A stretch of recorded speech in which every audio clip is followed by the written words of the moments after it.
and thank you for joining Politics for Parents. Today is September 10th, debate day, and I'm really excited to release this discussion with Mother Forward, a group of moms who are activists that are advocating for policies that help, working moms and families.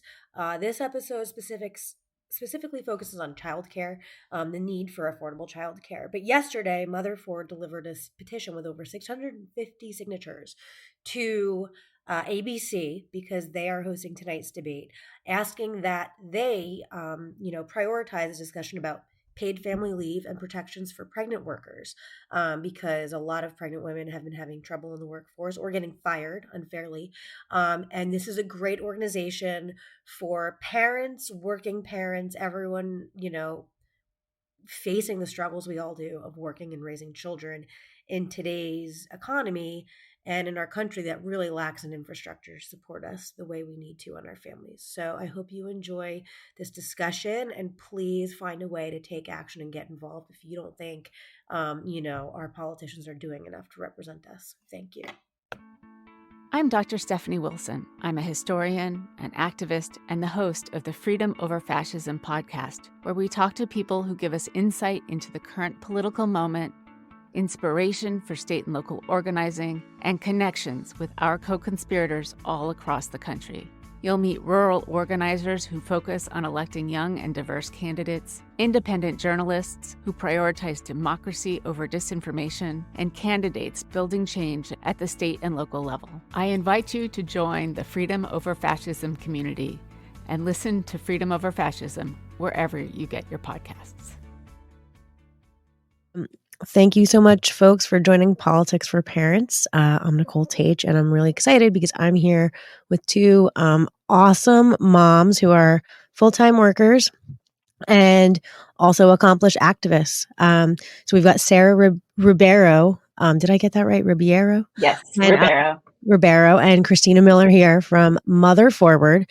And this is a really great group because they are squarely focused on the issue of affordable childcare and getting legislators to pass regulations and finding ways to achieve affordable childcare in this country. And this is just from what I'm seeing, I think you guys are probably one of the most effective groups at doing this right now, because I'm really loving some of the moves you're making, your presence on Capitol Hill, the toolkits, the calls to actions you put out. I think you're probably one of the more effective groups I see in this space. That's just my view, but I just wanted to put that out there for anyone listening. You guys are really doing the work, and you guys are both full-time working moms yourselves. We're actually recording this on a Saturday afternoon in August at 3 p.m. Eastern, because between our time zones and everything, this was like what worked after, I think, 2 months of us trying to get this together.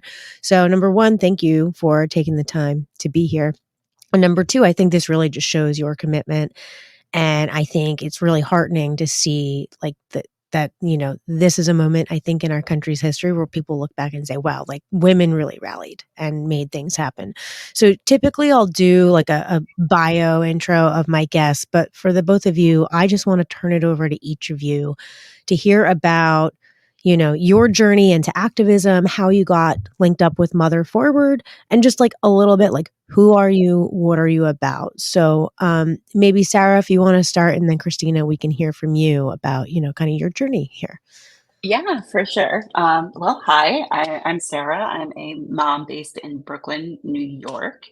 I have a 1-year-old. She's 14 months, depending on how you define it. And I have a history of community planning. I've lived in cities for most of my life. And for me, just being community forward has always been important. And that was something that I didn't really get an experience of before I was a mom. Mom communities are kind of insular. So when I had my daughter last May in 2023, I did not really know how to explore childcare. Luckily, I'm the youngest of three, so my older sisters were able to provide me a little bit of support. But finding childcare in New York was treacherous, to say the least.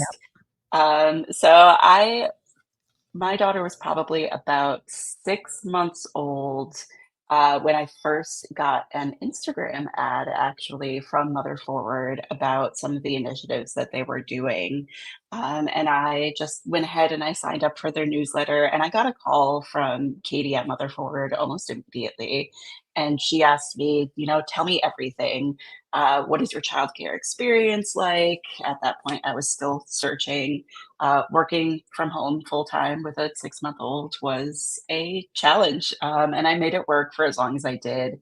My daughter wasn't enrolled in childcare until she was about 9 months old. And basically, since then, I've been involved with Mother Forward. There are a bunch of different working groups in there, and I've kind of passed along most of them. And right now, I really focus a lot on monitoring policy, monitoring news, and making sure that everybody in Mother Forward is informed of what the latest research is, what the latest policy moves are, and where we should be really focusing our attention. Great. Um, so appreciate you, and the work you're doing and also the research you're doing because I'm sure I benefit from that. Because 'cause I've found that Mother Forward is the best resource I have actually on this issue, and I've been searching Oh, for that's years, and there's amazing. lots of different research centers I follow, but you guys are really crushing it in that department. So, Christina, I'd love to hear from you as well on your story. Thank you so much. My name's Christina. I'm from originally from Northern California, but lived in Southern California for the past 15 years. And my husband and I had two boys during the pandemic. They're both under 5. And I guess during the pandemic, it's just there were so many challenges, right? That everyone faced, but specifically those who had children. I worked with my neighbors and family, and that's who ended up helping me.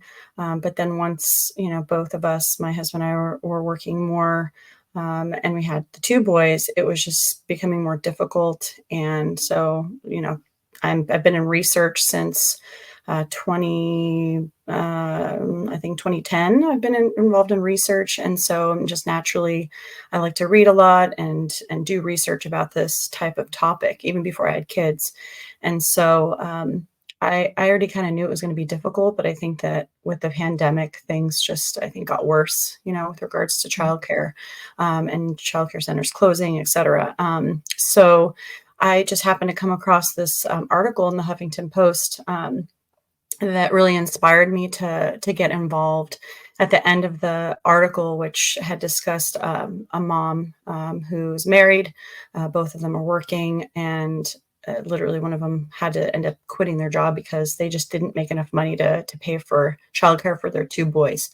And so it hit me because I'm like, that's my life. Like, that's what I'm going through. And I know I'm not the only one. And so at the end of the article, it said, if you want to get involved, reach out. And then I got connected with Katie. And so Mother Forward has just been, it's been more than just getting involved in politics or learning more, about this political issue, right?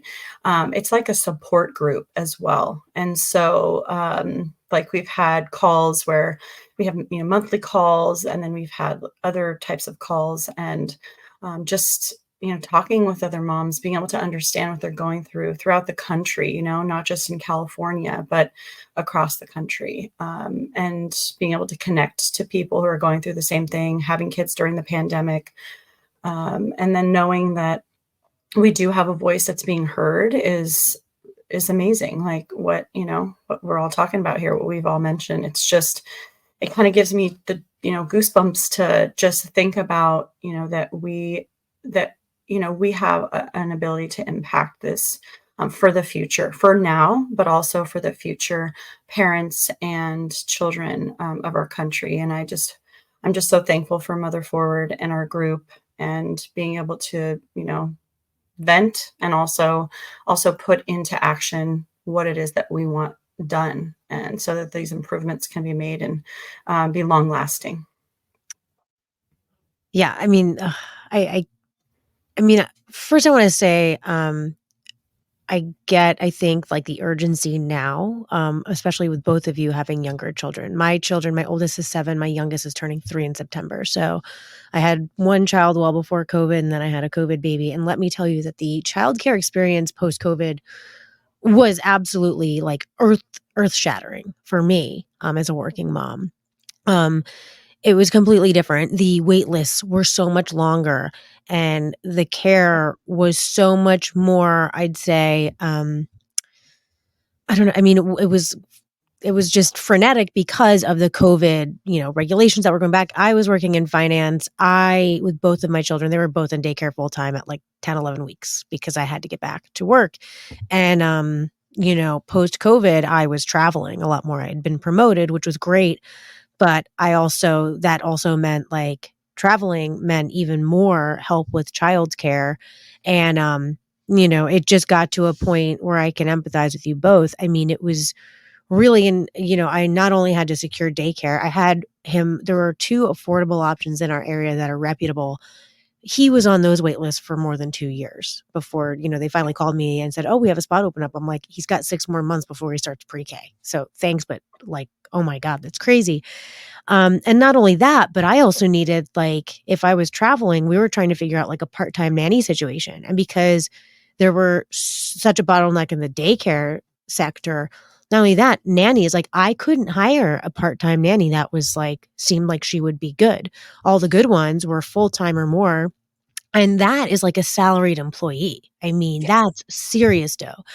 Um, and so I also felt that squeeze, like, okay, if we're going to hire a nanny, like, that cost is so much higher and I need to be making more to cover that. So that just expands, like, okay, not only do you have to contend with, the 9 to 5 aspect, but if you have a job that requires more than that, you really need to figure out, okay. And then that also gets into my older child, she was in school, so someone had to pick her up, and that, so like, it was really crushing you from so many different angles.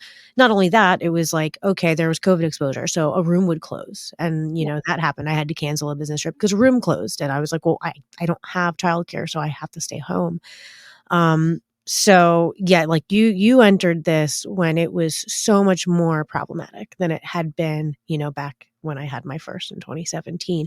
And even then, I mean, people then were talking about, like, the cost was still high even before all this. So, I appreciate you focusing on this, but we also talked a little bit about the earning aspect, right? Like, it's expensive, and there are women who leave the workforce because it just financially doesn't make sense to pay all that money into childcare if you're not making it. I have several friends who left the workforce altogether during COVID because it was too hard.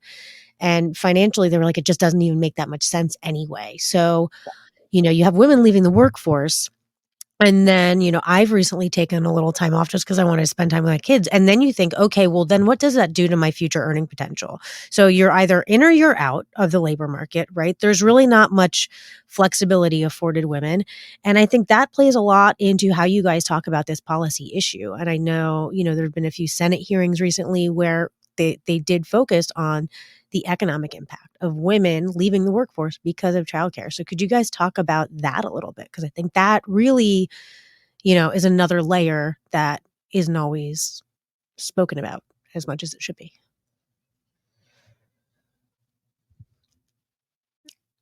Yeah, Um, for sure. I would say, when we're able to invest in childcare, we're investing in so much more. We're investing in the workforce, in women's development, in our children's future.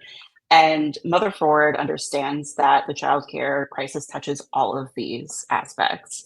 And it's both an issue of supply and an issue of demand, where on the supply side, costs to provide childcare are skyrocketing. I know in New York specifically, no surprise here, we have a housing crisis. The typical cost of housing for a two-bedroom home right now is about 2,500, but the typical monthly cost of childcare for 2 children is more than that.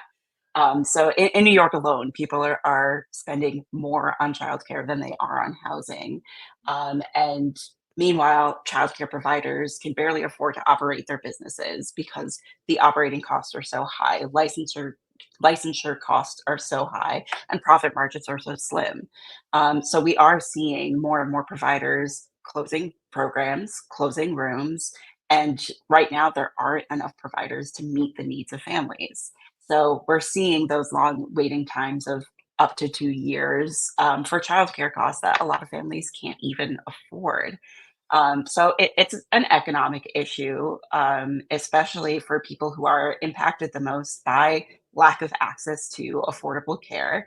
And for the women, most often women of color who work low wage care jobs. Yeah.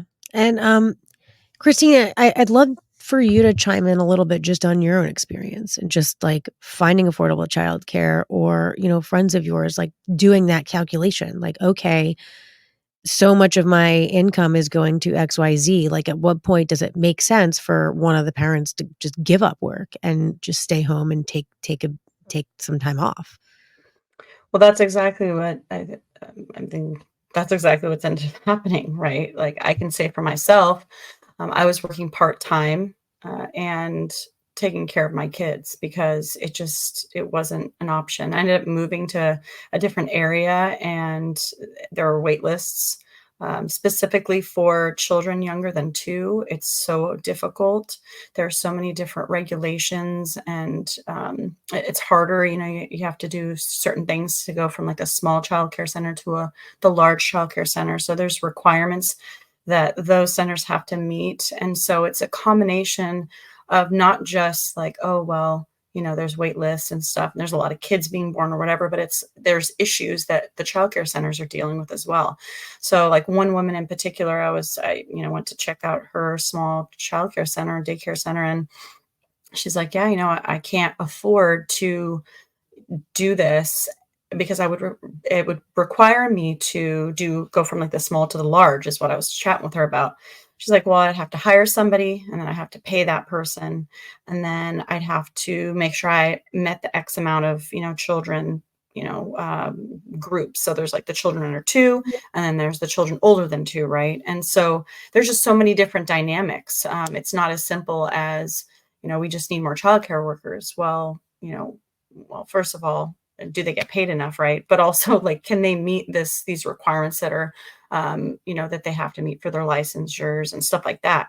But I have a lot of friends, yeah, the dad or the mom, depending on whoever's making them, higher wage, they end up quitting the job and they take care of their kids because especially after you go from like 1 to 2 to 3 or whatever, it's just a huge jump with regards to the cost. So, yeah, that's just what ends up happening. Someone ends up having to, quit their job, and then yeah, it ends up impacting their career. Typically, it's the women that end up, being impacted more.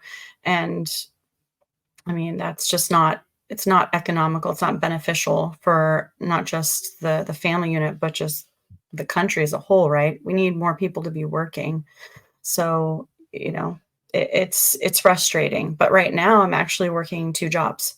So I decided I had this moment where I was praying about it because I didn't know what to do. I'm like, am I going to quit my part-time job because I can't handle doing the part-time job and watching the kids, both of them, because there's too much. Because my part-time job is really like a full-time job, and then caring for the kids is a full-time job. So I'm like, you know what? Yeah. I need to make more money. That was what I decided, and so now I work 2 jobs. I work 2 jobs. And we have our kids enrolled in school. Both of them are in preschool now. They're old enough, but it's expensive. And so I had to make sure I found a good enough job making enough money and still keep my part-time job for us to be able to afford the childcare that we have. I mean, it's maddening to watch, so many people go through this, because we've all been there, and it's ridiculous that like the cycle just continues. But I do want to say, I think one thing is that I really appreciate about Mother Forward is that you guys also talk about the providers and the teachers, because that's another thing that I think gets missed in the conversation. But I know I've overheard discussions of some of the teachers at my son's daycare, and it's really upsetting when you think about what they're making. Meanwhile, we're all busting our butts to pay for it. So it's just really disgusting that, I mean, these are the, aside from us, these are the most important people in our children's lives. I can say the care that my son receives at his daycare is absolutely stellar. And it's one of the daycares where I think we see the least amount of turnover among the teachers. There are people that have been there forever. I mean, I know they do their best, but it's still insane that we, along with public school teachers and teachers of all sorts, we don't really, compensate them the way they should be, considering the vital role they play. So I just want to say I really appreciate that you guys bring the focus back to the workers as well, because that's incredibly important, and they should be able to live off of, fair wages for the incredibly important work they're doing, not only for our families, but for the economy, right? Bringing it back to enabling parents to stay on the workforce and, be productive at their job, knowing their kids are well taken care of, while also, forming our future leaders of the world. So another thing that happened recently, which again I think is where Mother Forward is one of the most, effective groups I know of. There was a hearing at the Senate Finance Committee on this topic. I think a few weeks ago. I found out Yeah. about it because Mother Forward had posted it on their Instagram. I had no idea this hearing was taking place, but I tuned in. I was, first of all, really pleased to see that all four witnesses that were called forth as experts were women. Great. And also, it was a pretty productive discussion. I mean, these hearings, for folks who watch them, can usually be a lot of bloviating and grandstanding and really don't have a lot of substance to them. But I thought this was actually like a pretty good discussion at a time where we really don't see a lot of productive stuff happening on Capitol Hill. So if you guys could talk a little bit about the hearing, were you happy with how it went? What was, I guess, the involvement of your organization, and kind of what comes next? Yeah, I can speak to that. I mean, Mother Fork was not part of that hearing, just to clarify, but we did, like most things happening in Washington, as my lamp just falls off my desk, we had our eyes really close on this hearing, and it was an interesting one because the Senate Committee on Finance, obviously talks about all of the economic impacts on, um, all of these different things that they're discussing, and this hearing in particular, they started off talking about proposals for vouchers and programs that have been underfunded and how to boost wages for childcare workers, focusing on the affordability and where to get the funds. But they also talked a lot about the availability of childcare. So far in our conversation, we've talked a lot about daycare and preschool, but there is childcare beyond that. There's aftercare for older children who are in school. If we're in August, there's summer camps. There's so many different spaces that the care economy touches. And I really like that this hearing really discussed about this as a holistic issue. Mhm. Um, the way Mother Ford was involved was after the hearing, there is an open period where people can submit their statements. And we put together a toolkit to allow parents to draft their own experiences and put those experiences on the record by submitting them to the Senate Finance Committee. So now everybody who has submitted a letter has that on record, and over 50 people submitted statements, ensuring that moms are heard, and also ensuring that childcare is fully funded in the 2025 budget, which is somehow already coming up. So, over the next couple of months, we do want to continue to submit statements as more hearings come up. But we also want to make sure that childcare becomes an issue for voters and for candidates. Unfortunately, this week, the Senate did vote down the expansion of the child care tax credit. So we are seeing there are a lot of conversations happening right now around the care economy, around affordable childcare, around access to childcare. And our main priority right now is to keep that conversation going and to keep mothers and people who are adjacent to motherhood excited and driven to really put the pressure on politicians and make sure that this becomes and continues to be a priority. Uh, Great. I mean, I think, yeah, I mean, I'm glad you brought up the bill that failed this week. That was just horrible to see. Hard. Because I mean, first of all, let's make sure everyone knows that that bill, um, the child care tax credit is going to expire in 2025 if the Senate cannot pass something. The bill passed the House. Let's see, it was 357 to 70. I mean, that is a big Massive. bipartisan, um, you know, passage in a time when it doesn't seem like they can get anything done. So they got that done, and then it needed 60 votes in the Senate. It failed, 48 in favor, 44 opposed. So boo to the Boo. Senate. Yes. Boo, boo, boo. And I'm going to be following you ladies because I know you're already thinking about what's next and you're going to keep on that. But for anyone listening, I mean, the child care tax credit benefits all of us. All of But us. most importantly, there's like what 16 million low income children that would benefit from that bill, and it wouldn't be as great as I think the COVID bill, right? The benefits wouldn't be as great. That bill, I think, cut child poverty in half, something I like did. that. I Yeah. mean, so the fact that like we can't do that is ridiculous, and I love that you guys are really pushing on that and keeping it at the forefront. And everyone, look at how your representatives voted. I know my congressman and my senators voted in favor, but you all need to be looking at how yours voted on this bill and hold them accountable in November. That's right. Now, from that, I want to go to, the fact that this, like, we're filming this on a Saturday afternoon. It is tough to find the time if you're a working parent. And Christina, you probably know this more than any of us, working two jobs and having two little kids.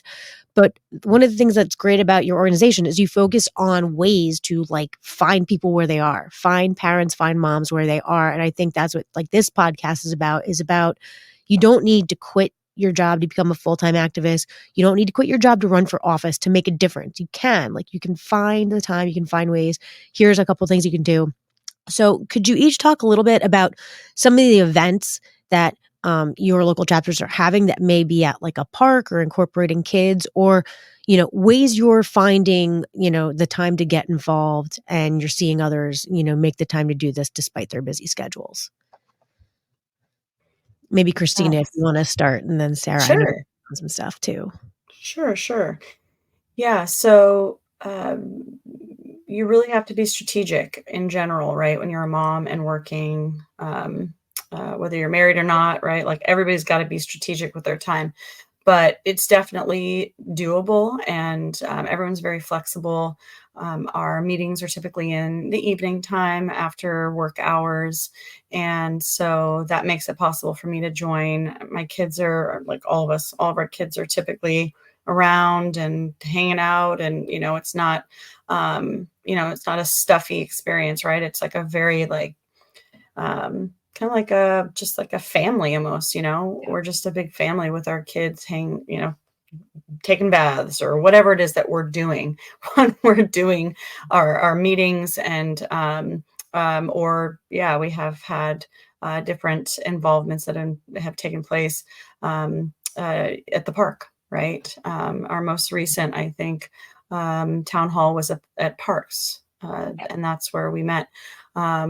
So getting involved in different types of you know important activities with regards to meeting, whether it's our own, virtual meetings that we're doing, conference calls, or yeah, we take our kids with us, right? On Capitol Hill, brought our kids with us to Capitol Hill, right? And interacted with the government officials, and you just kept it real. Like I think that's what's great about Mother Forward, is that we're not pretending to be something that we're not. Like we keep it 100% the whole time. This is what we have going on, and everyone's super flexible, and that's the only way it really works. Yeah. And I think that visibility of, having your kids with you is really helpful for folks who are kind of outside of that parenthood sphere too, bringing the kids to Capitol Hill. That was an initiative I was part of, but being able to show our representatives, this is my family and this is who is impacted by these laws, like that is a tangible way to really showcase the impact there. And that's why the playground town halls were so effective too. Not only did we have that visibility, but we didn't have to worry about providing daycare, about finding a sitter so that we could go to this town hall. It was a family initiative. Let's bring our whole family to the park and talk to our representatives about how we're being impacted by childcare access and affordability. And that's something, it's funny you mentioned the playground town halls because that's something I've suggested a few times to some of Mm. the candidates that I've come to know, and they'll be like, "Oh, it's a great idea," but then it never happens. So I really think that that's worth pushing for, like pushing elected officials to have and candidates to have playground town halls. You go and show up at the state fair and you show up here and there, wherever, but like stop having all your rallies at like a VFW in the middle of the day. Just Yes. like do something where it's open to children and it's open to parents bringing their children, and it's like very, very acceptable, normal. It's comfortable for the kids. I've brought my daughter to campaign rallies and I had someone shush her once and I was like, don't you dare. Don't you No. dare. So I love that. So I certainly hope to see that become more of a normal practice of every campaign. Um, and I want to talk quickly about the membership pledge that you guys take, because I think that's also a really cool aspect of the organization. It's kind of sets the table. Like, this is what you're all focused on. You don't have to agree on everything, but when you're in this space, like this is what you're all advocating for. And it kind of keeps everyone kind of on the same page. So could you talk a little bit about that? Yeah, the pledge was definitely a labor of love. And I joined before the pledge actually existed, and before we even settled on a name of Mother Forward. Mm. So there were a lot of early discussions about what the pledge meant, how it could be framed and worded, and also, what mothering means. When we think about Mother Forward, it's not just noun mother forward, it's also verb mother forward.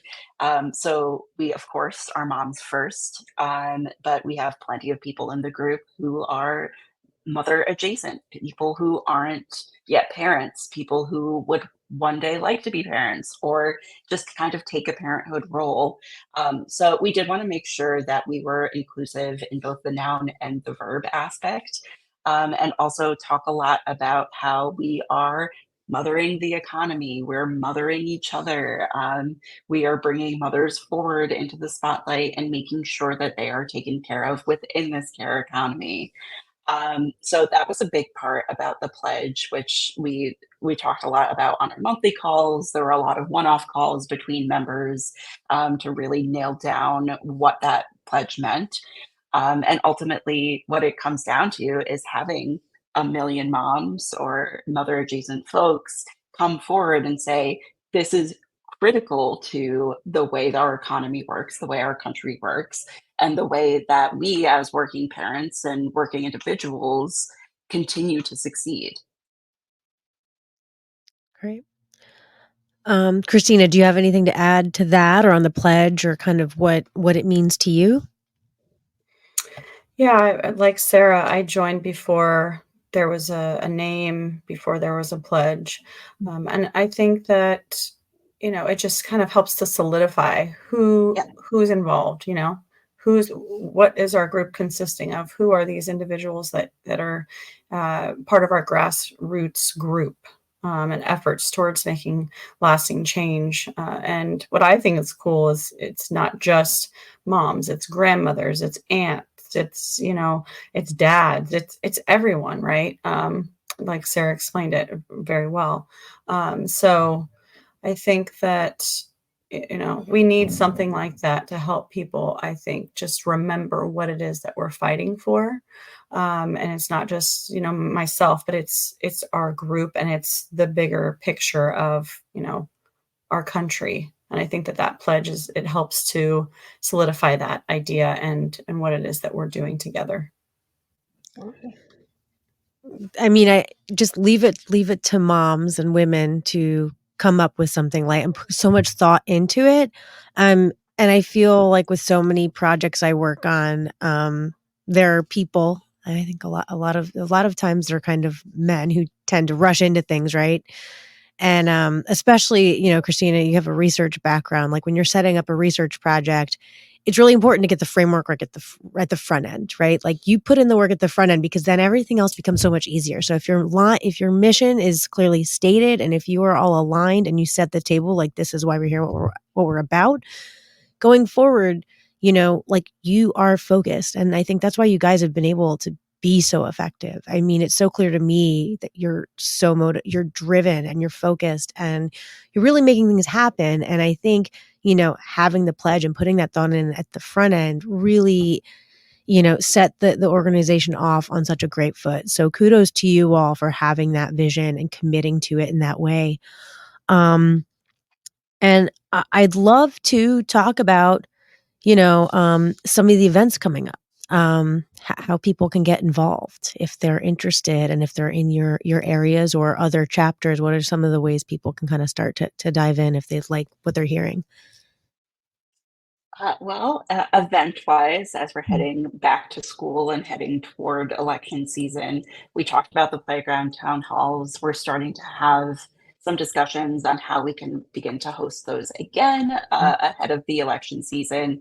So, I mean, definitely stay in touch with us on social media. You can find us, I think, anywhere at this point. We also have a group Discord where we're having a lot of regular conversations, sharing research, planning meetings, taking actions. It mm. really is a community of moms and people who care about working parenthood and about childcare. And that's where the action really happens. So I definitely encourage folks to join our Discord to be part of that conversation and help us plan those events. Okay. Um, yeah, I think, your Instagram, what's the Instagram is at mothering.forward or what's It the, is, okay, yeah, and you can find all of our social media as well, with our membership pledge, okay. which I think that's probably easier to find. That's at Mhm. bit.ly/momspledge. Okay, great. Because I think your social media is really full of helpful information, and it's also, like, very, digestible. You guys do a really good job of putting things out there pretty clearly, and succinctly, and it's really easy to follow, and I always kind of, like, come away with, "Okay, well, here's one thing I can do right now." So, I definitely encourage people to follow you guys on social media. Also, continue to look at, what the Senate is doing with regards to that hearing. For I don't know sure. what the next steps are, but clearly you helped 50 people submit statements, so that's substantive, as well as, people should really look at how their reps voted on the recent, let's see, the legislation was the Tax Relief for American Families and Workers Act of 2024. Again, you guys have posted about that on social media. I'm sure you'll probably continue to follow it. I don't know what the next step is now that it's failed in the Senate. I don't know if they can bring it to a vote again or what have you, but I would encourage people to look at how their reps in the House as well as the Senate, how they Yes. voted and call their offices. I know, um, mine all voted in favor, but if they had not, and I did go through a time where I had a congressman who never voted the way I wanted, and I called his office all the time. His number is in my phone. So Yes. at the very least, it doesn't take much time to send an email, make a phone call, and talk to your friends in your district too, right? Like this is how democracy works. If you're not happy with the way things are going, you don't feel like you're being represented, get your friends together, join a group like Mother Forward, tell your friends to call your reps and make sure that you are holding them accountable. Christina, do you have any other things that you think you're watching or other tips? I like to make sure that folks who listen to this, they don't just end it and say, "Oh, that was interesting," and go about their day, but they like do something, take a step to get active. So what would you suggest? Yeah, I think that, it's really easy to notate for our own lives. Like these are the things that are going on in my life, and I don't like what's going on. I'm not happy with it, right? But we just continue on, right? And just do the same old thing. It's very easy to get in a habit or whatever.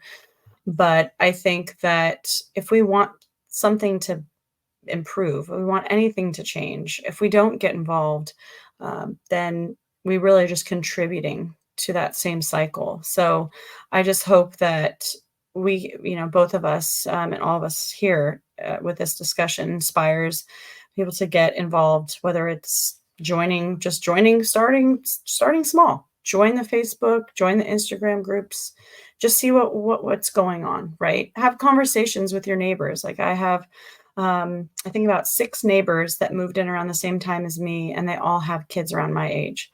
And so, do something with them, like people that are in your community. I'm trying to get them involved, right? And we're just starting with like a group of just the moms, Mm. right, on our street, and doing something together, with our kids, going to the park, whatever, right? Like whatever it is that we can do, going on walks. It's as simple as a walk. Like I just went with my neighbor yesterday with her 2 kiddos around the same age as mine, and we just go on a walk and we talk, and you know, that can lead to something more, right? And then I've told her about Mother Forward as well. So, I think what we're doing is like just one small step, but it can be huge in the big grand scheme of things. Um, have those conversations, I Yeah. think.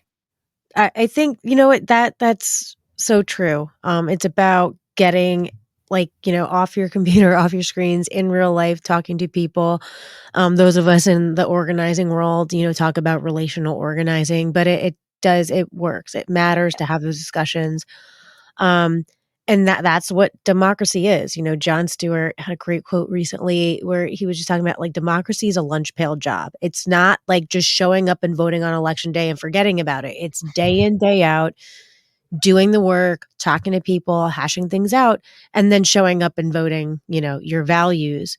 So, thank you, both of you, for spending time Yeah, with me thank you. today. You're so busy and you're doing such awesome work. So I can only hope that, this podcast will help bring some more eyes and some more voices to your cause. And yeah, I just applaud everything. I think you guys are just doing such great work at such a critical time. And I really think you're making things happen. And I think this is going to be so beneficial to not only, the folks that follow behind us in a few years, but our daughters, right? Like, I don't want my daughter to face the same bullshit choices that I had to. Like, Amen. so Amen. pardon the profanity, but I'm from Jersey. So that's just how we do it here. Anyway, thank you so much. So, the Substack Politics for Parents, will have some links to Mother Forward, any key legislation. If you want help finding your reps and their voting records, we will provide show notes with all of that. So, you know, um, everything you need, follow Mother Forward on Instagram, on their social channels, anywhere you can find them. Continue to stay on our Substack at Politics for Parents, and I'll make sure, any key moves you guys, post about, I will be sharing with our audience as well. So folks have no Thank you. excuse but to get a little bit more involved. So thank you again. You guys have a great day. It's been a great discussion. Thank Thank you you. so You both much. You too. take Take care. care.